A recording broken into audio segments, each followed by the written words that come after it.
How's it going? I am Ginzburg, digital marketing expert, and I'm very excited. I have a special guest today, Neeta Singh, COO of Activant Capital, and we're here to ask some questions of you, Neeta. We're very excited. How's it going?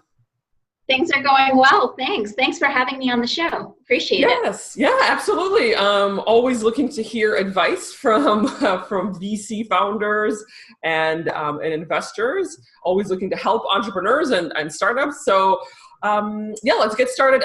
Just background information. So tell us about what you do before. How did you get into the space? Sure. Well, I kind of spent half my career in investing and finance. You know, started off in investment banking at Goldman Sachs, was at General Atlantic Partners, and at Michael Dell's hedge fund, MSD Capital. I went to business school, and I really wanted to get into operations. What I really love about investing is working with management teams. So I got into operations, and I spent the latter half of my career really focused on strategy and ops for both startups and established companies. And that actually is what led me to Activant Capital, where I work as the COO. I work with the investment team and our portfolio companies as well.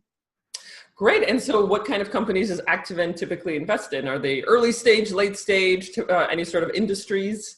We are growth equity, so we invest, our median check size is about 25 million, so you can imagine these are fairly well-established companies. That being said, we're focused on companies we're kind of stage agnostic, but I would say we're focused on companies that have an established product and product market fit and really need the capital to reach an inflection point in growth. The industries that we focus on are commerce, infrastructure technology, so all technology companies, and IoT. And the reason we focus on IoT is because we believe those are very data-heavy businesses. So very data-heavy companies is really what you're looking for also? Is that kind of the trend?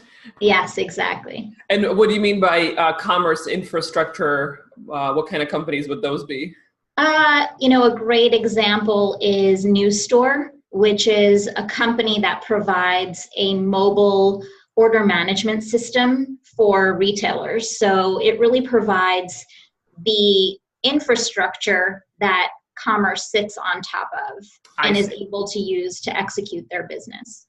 Oh, okay. Very interesting. Yeah, so it sounds like all technology companies. That's been, of course, a big trend in VC investing.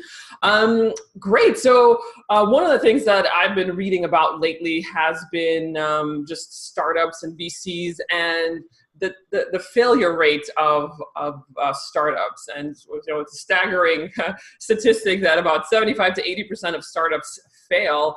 What do you think might be the case there? Why is it such a high number? Well, you have to focus on the fact that they're talking about a very broad base of startups across many different industries. And, it's become easier and easier to start a business with, companies like AWS, and you no longer have to, host your website on a server on site and invest in that kind of infrastructure. You also don't have to get an office. You can work in a WeWork. And there's a lot of ways that starting a business has become easier, not that it's ever an easy thing to do. So there's a lot of ideas that have been started and that sometimes just aren't the best ideas. And so, the entrepreneur should always think about what is the market that they're really addressing here, and what is the solution that they're posing, or what is the problem to which they're posing a solution. Is it really a big problem? Is it something that people want to pay for? And how many people are actually willing to pay for that? So I feel like a lot of businesses, could get a lot of early traction, and then after that they fizzle out just because the market is not big enough. So that's kind of what I mean by maybe the idea is not great. It's a great point solution for a small market. And then I think one of the other big issues is people don't hire properly. So you have to have the right team. When we invest in companies, it's so much of our focus is on the team and the entrepreneur, and making sure that they are the right team and uniquely positioned to actually execute on the ideas that they're putting forth.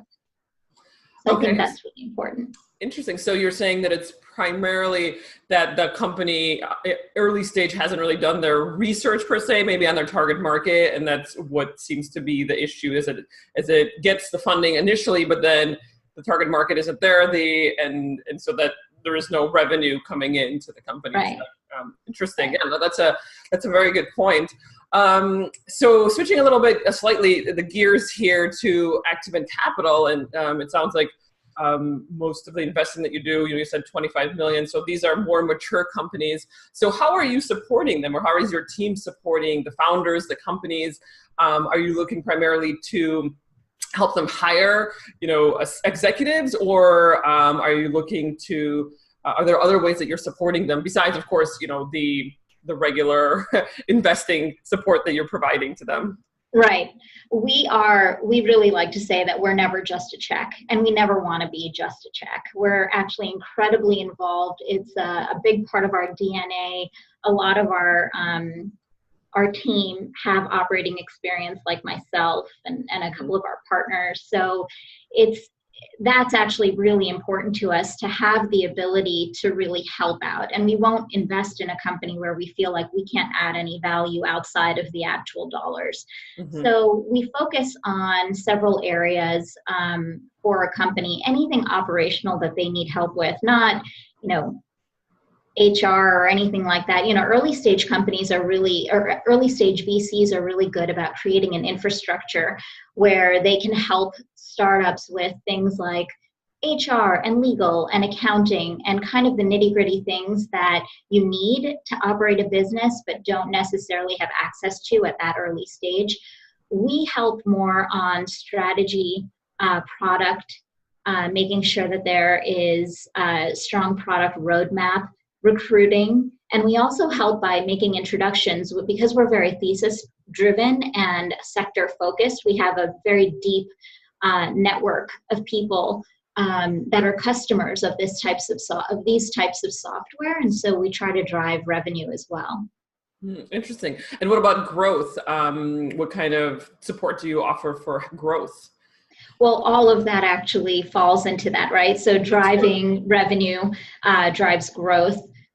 Helping recruit the right team is also very important. Driving strategy also helps with the growth. We've made a lot of we've helped our companies go through significant shifts in business model in order to drive further growth. Okay, great. And a question about marketing. I know you didn't really mention marketing in it. Is that something that you guys help support your companies with as well? Or do you hire CMOs or help on behalf of these companies that you invest in? We think about the sales team. So we won't opine on the marketing itself unless there's a big gap in the marketing the product. But a lot of our focus is on the sales team and their incentive programs and how they're structured and what it's driving in terms of top line growth. Mm-hmm. Very interesting. Yeah, absolutely. I mean, all of that, of course, drives growth. About marketing, of course, is a topic that I'm very interested in. So exactly. I always like to ask that question about how you're supporting your companies with marketing. And then I think the question here that everybody always wants to hear is, what are some pieces of advice, maybe 2 or 3 pieces of advice that you would give to a startup, an entrepreneur who's looking to pitch a VC or an investor, maybe some mistakes you've seen across the board when you're listening to pitches?